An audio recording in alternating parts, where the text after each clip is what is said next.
Tiempo de entrevista ya aquí en Mírame Televisión, en Canarias al Día, y hoy para repasar la actualidad de la isla de Tenerife, que mejor que hacerlo con el presidente del Cabildo Insular, Pedro Martín, que ya nos acompaña. Pedro, muy buenas tardes. Encantado de estar contigo. Gracias por acompañarnos. A ustedes, encantado. ¿Cómo se lleva a pasar de gestionar un ayuntamiento de un municipio de unos 21.000 habitantes a todo un gigante como el Cabildo de Tenerife? Bueno, en fin, no ha habido casi ni periodo de adaptación. Recuerdo que presentaba mi dimisión en un pleno en el ayuntamiento de Guía de Isora y una hora más tarde estaba ya firmando documentos como presidente del Cabildo. Así que ha tenido que ser un aprendizaje muy rápido, y no solo de todo aquello que tiene que ver con la gestión del Cabildo, sino con las que he descubierto. Son más de 70 empresas que tiene el Cabildo Insular de Tenerife, que hace esto muy complejo. Recordemos que somos la corporación local que más empresas tiene de toda España. Esta es una de las cuestiones que ya se venía trabajando anteriormente para intentar adelgazar ese número de empresas y entidades que dependen del Cabildo. ¿Van a continuar en esa línea? ¿Cuál es el objetivo? Y sobre todo, ¿cuándo esperan poder dar algunas cifras de decir, oye, hemos adelgazado, hemos reducido de manera importante esto? Yo creo que hay posibilidades de reconducirlo. No queremos entrar como un elefante en cacharrería diciendo, bueno, pues como esto lo habían hecho los otros, seguro que está mal. Hombre, no, yo creo que primero hay que mirar el estado de las cuentas, la actividad que están haciendo, si la entendemos como una prioridad del Cabildo o no, y luego si hay posibilidad que aunque se sigan realizando determinadas funciones de esas empresas, se puedan fusionar para tener menos consejos de administración. En este momento estamos analizando las cuentas, analizando las condiciones de funcionamiento, y luego la pertinencia o no de mantener algunas empresas, porque tenemos de lo más diverso. Y luego, si me dan oportunidad, podré comentar algunas de las áreas que las empresas del Cabildo realizan y que cuando menos deberían tener al menos una reflexión para saber si deberíamos seguir por ese camino o no. No nos da tiempo a hablar de todas, pero de una en concreto, los casinos de Tenerife, que ha generado mucha polémica, no solo en el ámbito judicial, sino también en el laboral, por qué va a ocurrir con esos trabajadores cuando sí que parece que hay una sensación social o hay un acuerdo social en cuanto a que, hombre, no parece muy lógico que un Cabildo de Tenerife tenga una actividad como los casinos, a pesar de que puedan ser incluso rentables económicamente. ¿Cuál es la posición del Cabildo en esta cuestión, sobre todo teniendo en cuenta que las últimas veces que esto se ha sacado a concurso, pues ha quedado desierto? Cierto. Vamos a ver, los casinos surgen controlados por el Cabildo de Tenerife en su momento, porque era la mejor manera de que un sector en donde podría haber algún tipo de gestión inadecuada, la vinculación del juego con asuntos turbios, en fin, pues parecía razonable que pudiera ser el Cabildo el que lo controlase para evitar que cayera en otras manos. Con el paso del tiempo se ha planteado la reflexión de que para qué continuar con los casinos. ¿Cuál es mi planteamiento? Bueno, tenemos una nueva mayoría en el Cabildo y hay que negociar y hay que pactar. Tenemos una realidad, por una parte, que se ha vuelto a quedar sobre la mesa el asunto de los casinos porque se ha quedado desierta la oferta. Es decir, nadie ha conseguido presentar una oferta que pueda poner en marcha un sistema diferente que el que siga haciéndolo el Cabildo. Por otro lado, hay unas negociaciones que tenemos abiertas en este momento con el grupo Sí Podemos, que plantea la posibilidad de que los casinos sigan siendo de titularidad pública. Mi posición: yo en cualquier caso estoy dispuesto a negociarlo con el grupo Sí Podemos, necesitamos mayoría para sacar los asuntos adelante, podemos negociar el asunto de los cabildos, pero con determinadas condiciones, fundamentalmente una de perogrullo, es decir, que no puede generarse déficit, no podemos sufragar pérdidas a los casinos. A partir de aquí estamos dispuestos a negociar con la intención de salvar los puestos de trabajo en tanto se vuelve a reestudiar este asunto en los próximos tiempos. Por tanto, a corto plazo están dispuestos a mantener la actividad de los casinos. Cierto. Hablemos de gestión, presidente, porque desde la oposición Coalición Canaria, que lleva muchos años gobernando en el Cabildo de Tenerife, más de 30, pues está, según ellos, haciendo una oposición responsable. Y dentro de esa oposición responsable que dice Coalición Canaria, han criticado el hecho de que no se haya licitado, eso es lo que ha dicho Carlos Alonso recientemente, no se haya licitado ninguna obra de carreteras por parte del Cabildo de Tenerife, a pesar de que existen, según Coalición Canaria, 11 proyectos redactados. ¿Por qué no se han licitado estas obras? Bueno, a ver, la pregunta es ¿por qué no las licitaron ellos?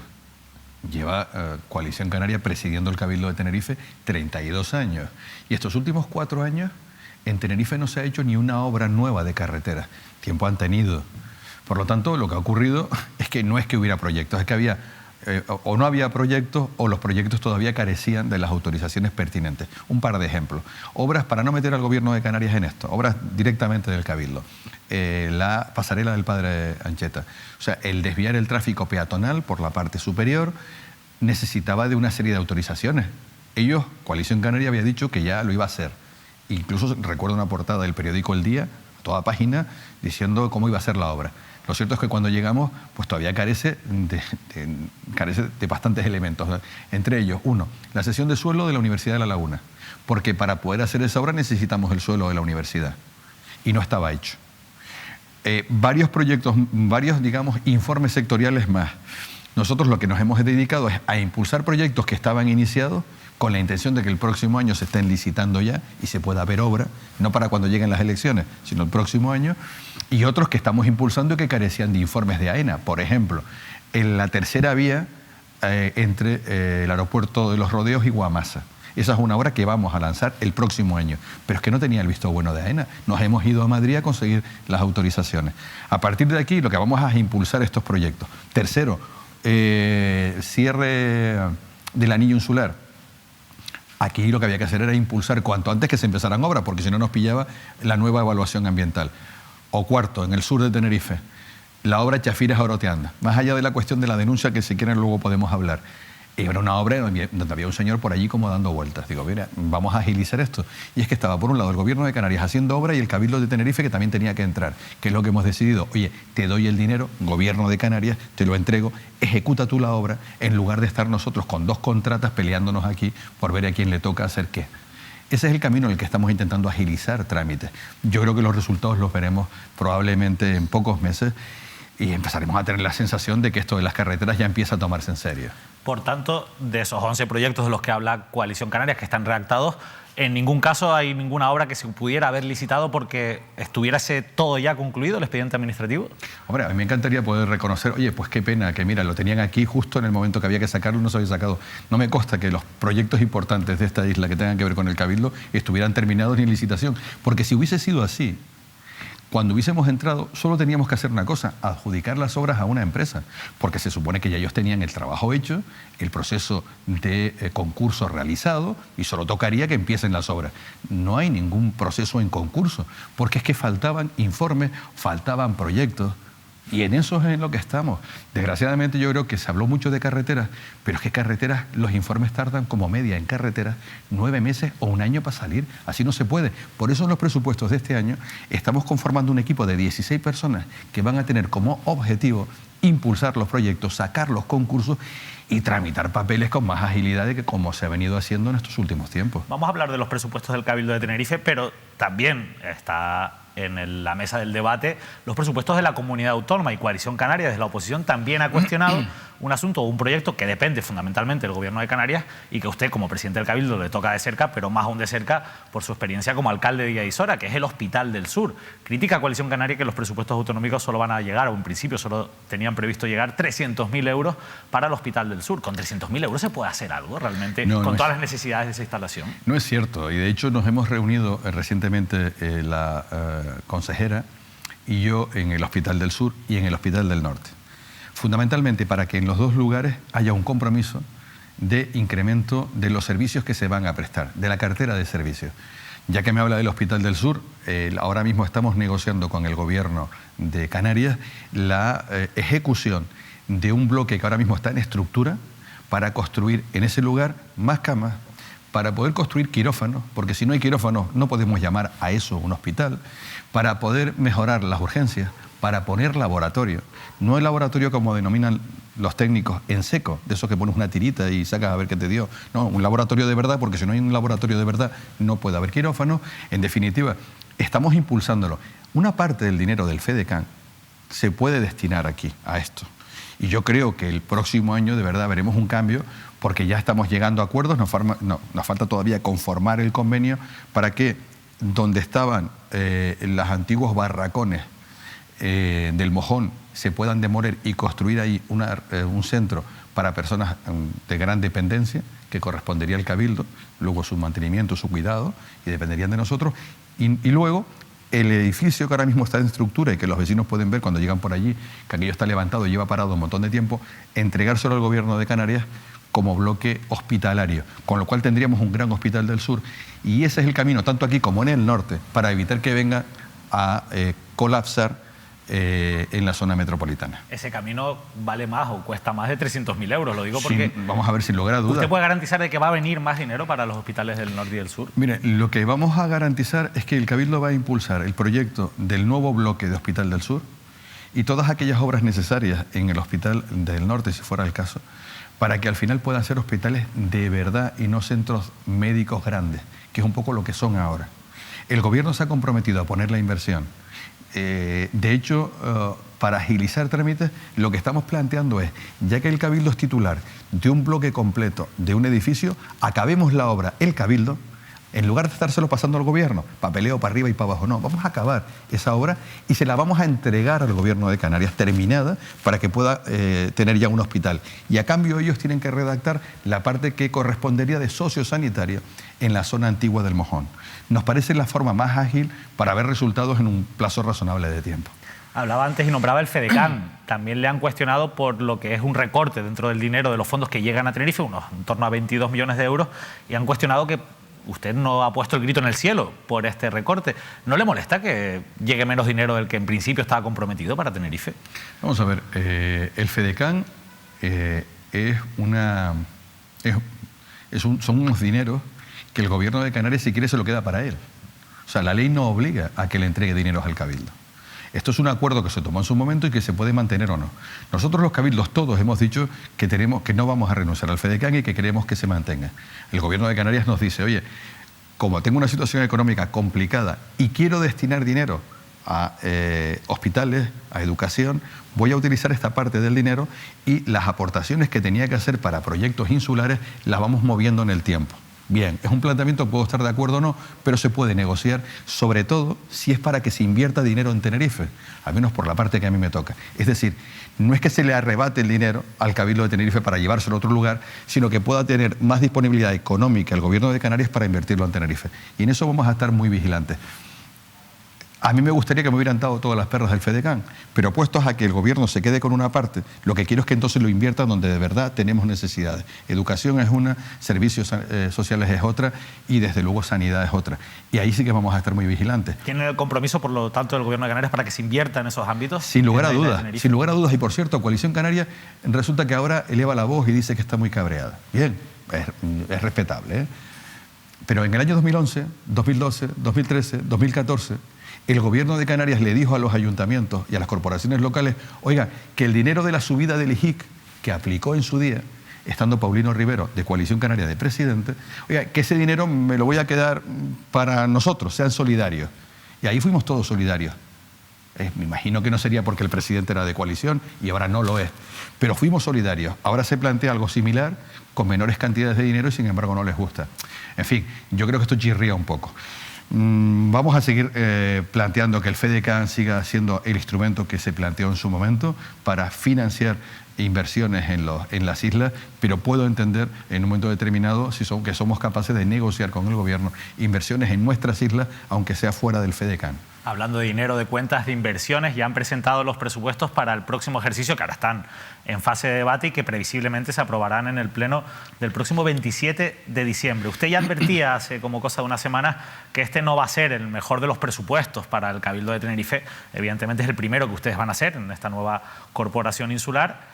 ¿En qué se queda corto este presupuesto y a qué sí que va a llegar de las cosas que ustedes pues han venido demandando que necesita, o esas necesidades que tiene la isla? Bueno, el presupuesto baja alrededor de un 3%. Estamos hablando de que el presupuesto consolidado, es decir, el presupuesto del Cabildo, de la Casa Madre y de las empresas, se quedará sobre algo más de 900 millones de euros. De ese dinero, ¿dónde queremos priorizar?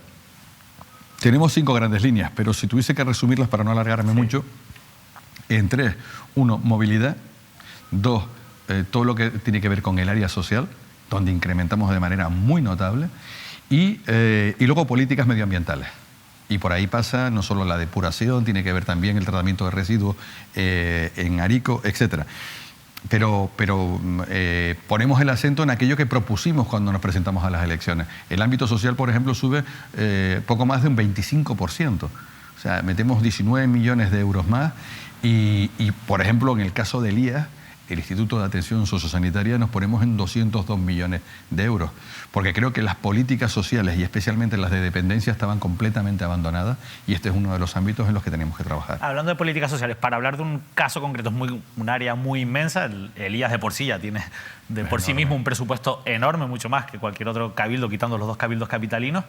Pero si vamos a un caso concreto, hay algo que me gusta, por lo que me gusta preguntarle siempre a nuestros invitados, sobre todo a los que tienen competencias para ello, y es el envejecimiento de la población, el aumento de la demanda social de las personas mayores, que cada vez es mayor, que cada vez tiene un poder adquisitivo menor y que además se traduce pues, en un aumento de esa lista de espera que hay para obtener un recurso público, tanto en residencias como en centros de día. En concreto para esto, yo sé que a corto plazo no se puede solucionar, pero ¿van a tomar medidas en concreto para solucionar este problema? Lo digo porque hasta ahora la sensación ha sido que todos los gobiernos, todos los consejeros del área han ido pasando la pelota y poniendo parches a un problema que a medio plazo puede ser bastante grave. No sé cómo lo ve usted. Ya es muy serio, porque tenemos una enorme carencia de plazas sociosanitarias. Y yo creo que hay una carencia generalizada en todo lo que tiene que ver con la política social, que no solo son plazas en las residencias, que ahora comentaré, sino que empieza con la teleasistencia, luego con la ayuda a domicilio, luego tiene que ver con los centros de día y dejar como última solución la residencia permanente para personas muy dependientes que a menudo lo que tienen que estar es encamadas la mayor parte del día. Y tenemos enormes carencias en todo ese ámbito, y especialmente en este último. Por lo tanto, objetivo, nosotros tenemos de entrada algo más de 13 millones de euros destinados a poder obtener algún tipo de infraestructura o poderla construir. Tenemos un problema con el Febles Campos, es decir, el objetivo es poder cuanto antes buscar una solución para las personas que están allí. Que esa solución ya no va a ser el edificio de Cabo Llanos embargado por la justicia, ¿o sí? Bueno, esa solución nunca la he contemplado, porque en el fondo era un edificio de oficinas que se reconvertía para una residencia, no lo veo. Sigo sin verlo antes, cuando era del señor Plasencia, y ahora que en principio, entre comillas, es del Ayuntamiento de Santa Cruz. El PSOE votó a favor de aquella compra en el Consejo Rector del IAS. Bueno, mi posición personal, el partido en Tenerife fue clarísima, de rechazarlo completamente. Se aprobó en su momento en un Consejo de Gobierno, pero desde luego mi posición nunca ha variado. Tampoco va a variar ahora porque ya no sea del señor Plasencia. Creo que lo que hay que buscar son recintos, instalaciones que realmente reúnan los requisitos. Y además hacerlo de una manera, digamos, razonablemente distribuida en toda la isla, porque este es un problema muy grave en la zona metropolitana, pero a lo que no es ajena ni el norte ni el sur de la isla, que la tendencia es que siga creciendo. Y por lo tanto tenemos que hacer unas políticas sociales muy potentes, que empiecen, como digo, con la teleasistencia, que sigan con ayudas a domicilio y centros de día y que eviten y dejen para el final la posibilidad de ir a un centro de gran dependencia. Creo que vamos a ver resultados. La consejera del área, Marian Franquet, en estas últimas semanas y meses ha estado trabajando intensamente en buscar suelos, en buscar edificios, en buscar alternativas, pero fíjense cómo son las cosas y perdonad que me alargue un poco. No, basta que busquemos edificios y que empecemos a buscar alternativas para que alguien los compre primero que nosotros y luego nos lo ofrezca, ¿no? Entonces, en ese trabajo estamos de ver. A mí me gustaría, más allá de que podemos conseguir algún edificio como solución a corto plazo, la construcción de centros pensados en esas personas mayores y pensados para ellos, ¿no? El problema es que ya estamos hablando de 4 o 5 años y a Lo que corto me gustaría plazo, estar trabajando en las dos líneas. Uno, buscando soluciones en el solución. corto, pero que se vea que estamos construyendo espacios donde poder albergar a una población cada vez mayor y desgraciadamente, como la esperanza de vida aumenta, cada vez más dependiente.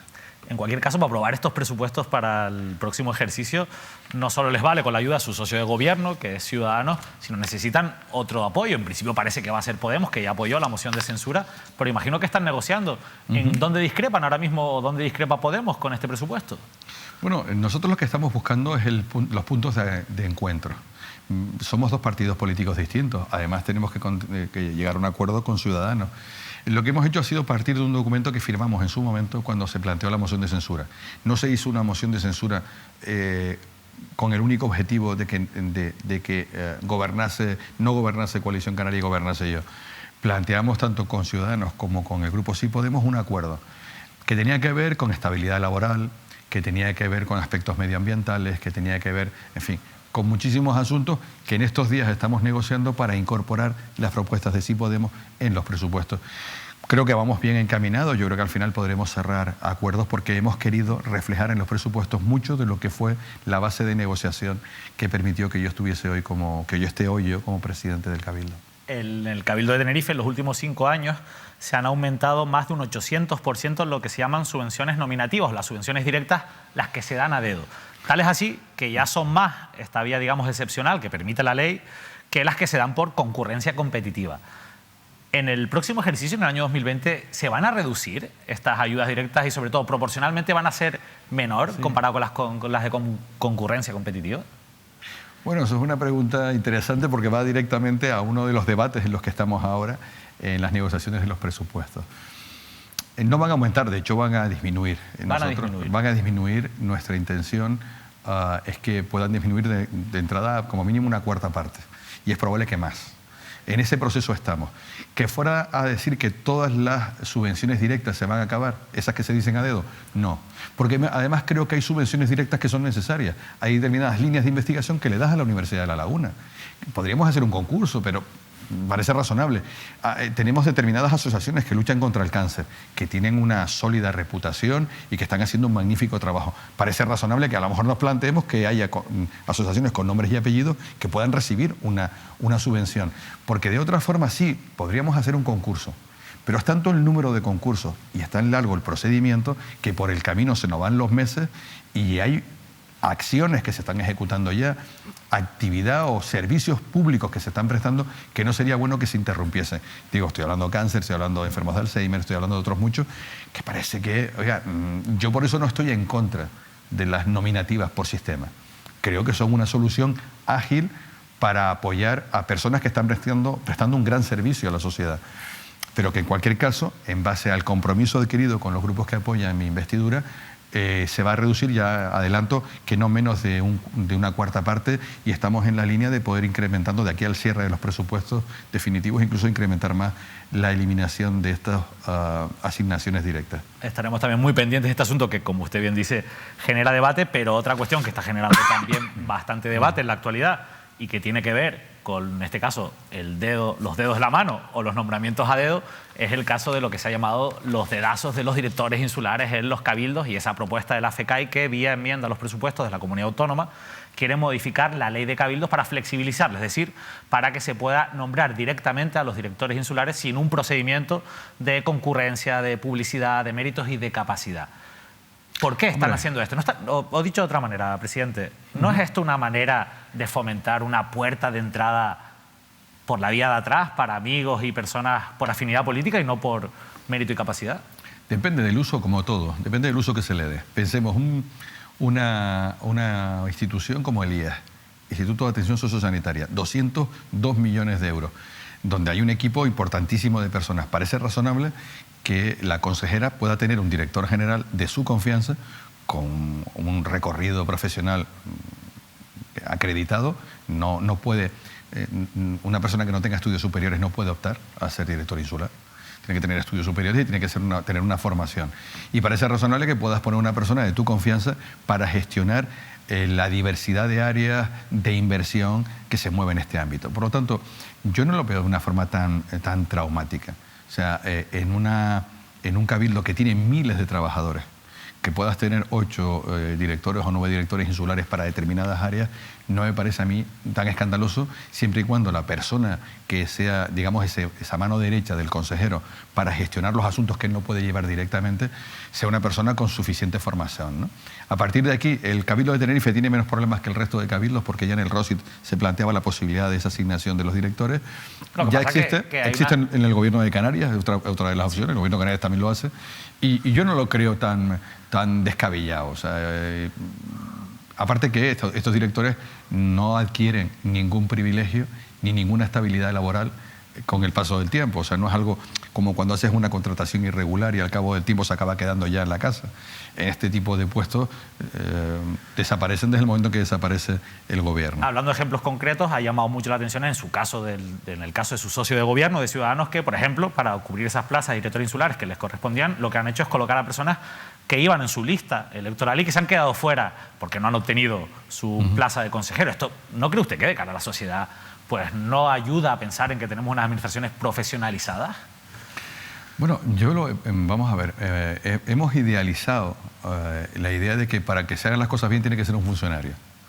Bueno, un funcionario tiene su atribución, pero hay determinados componentes que tiene un director insular, que es de disponibilidad de tiempo.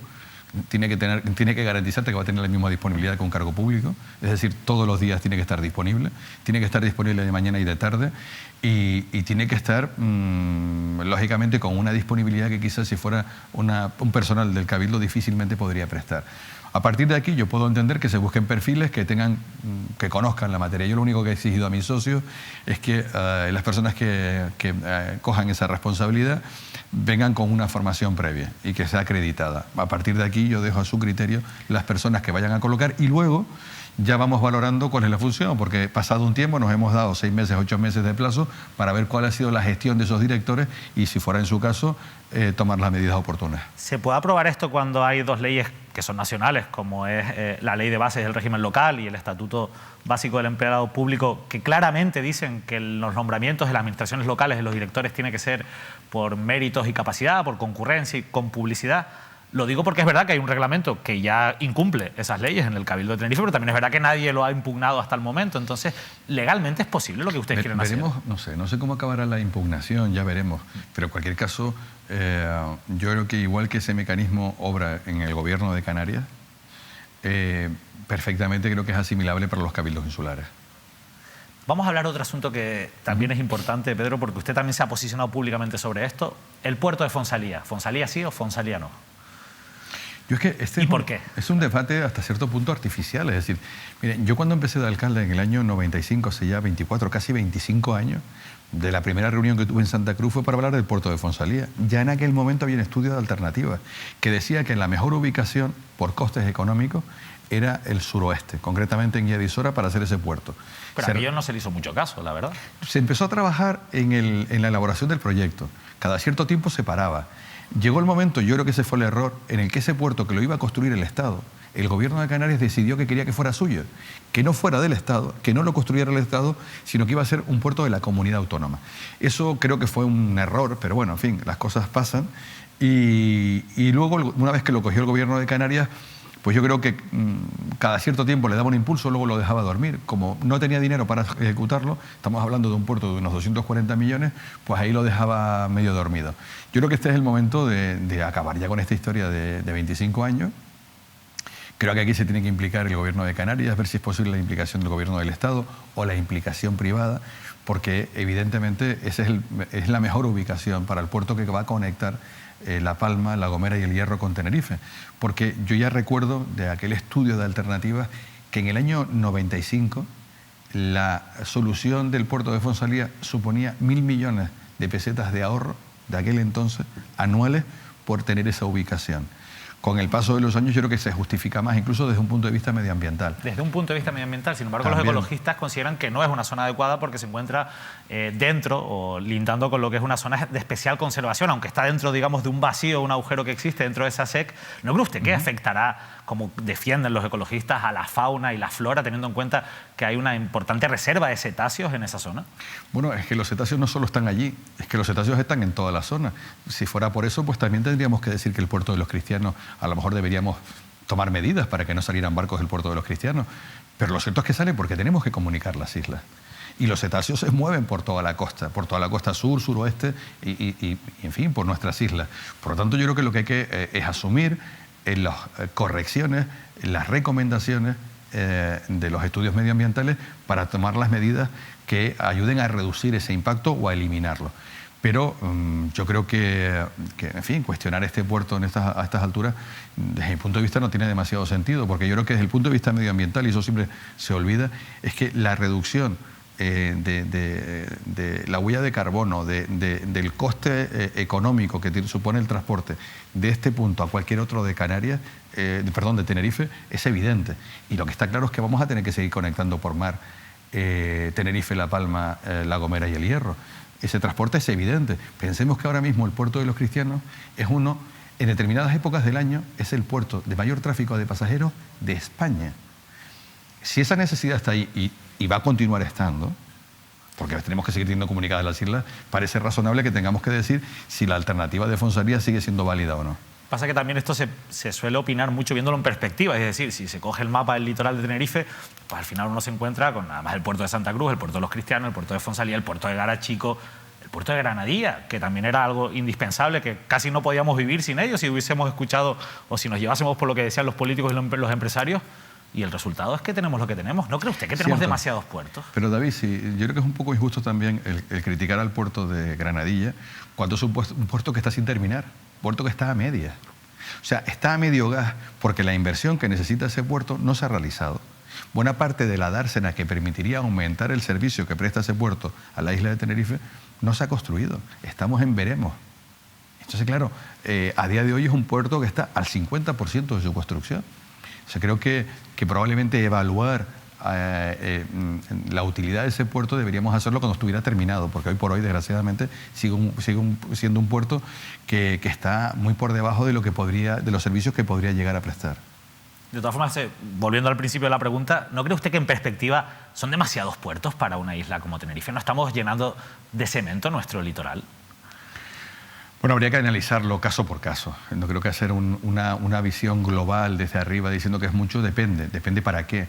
O sea, yo creo que el puerto de los Cristianos es un puerto que buena parte del tráfico que tiene pasaría a Fonsalía. No tendríamos dos puertos iguales. O sea, todo se trasladaría hacia Fonsalía, por lo tanto, el uso que tendría el puerto de los Cristianos sería un uso bastante más blando que el que tiene actualmente. Sería un uso para usos más de tipo pesquero o deportivo. O sea, depende de cómo quede al final el distribuido los servicios que van a prestar los puertos.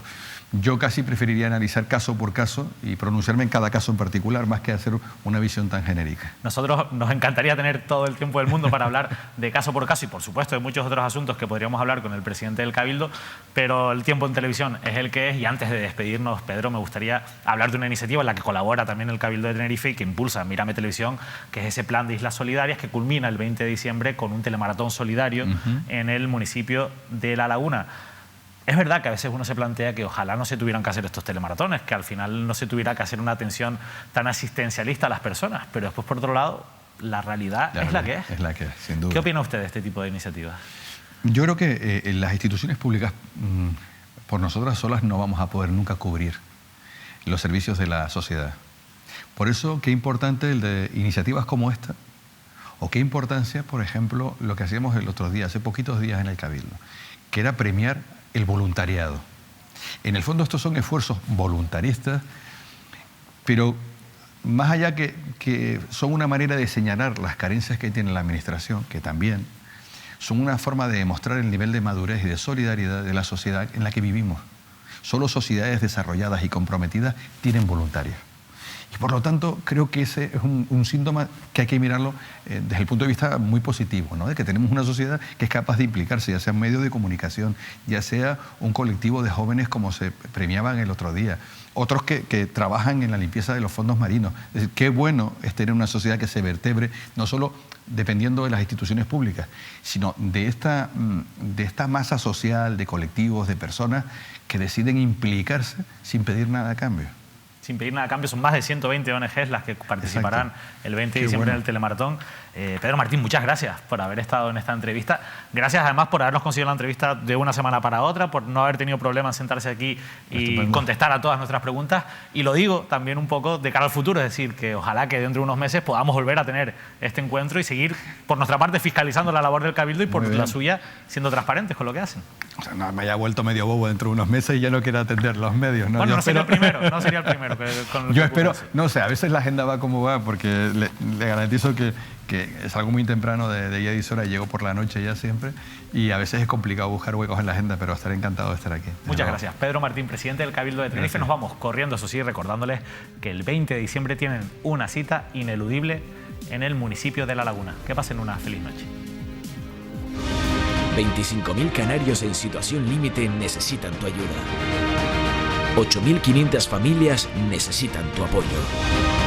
El 20 de diciembre, acude con alimentos no perecederos a la Plaza del Adelantado de La Laguna y participa en el telemaratón solidario de Mírame Televisión. Únete al reto de compartir Canarias.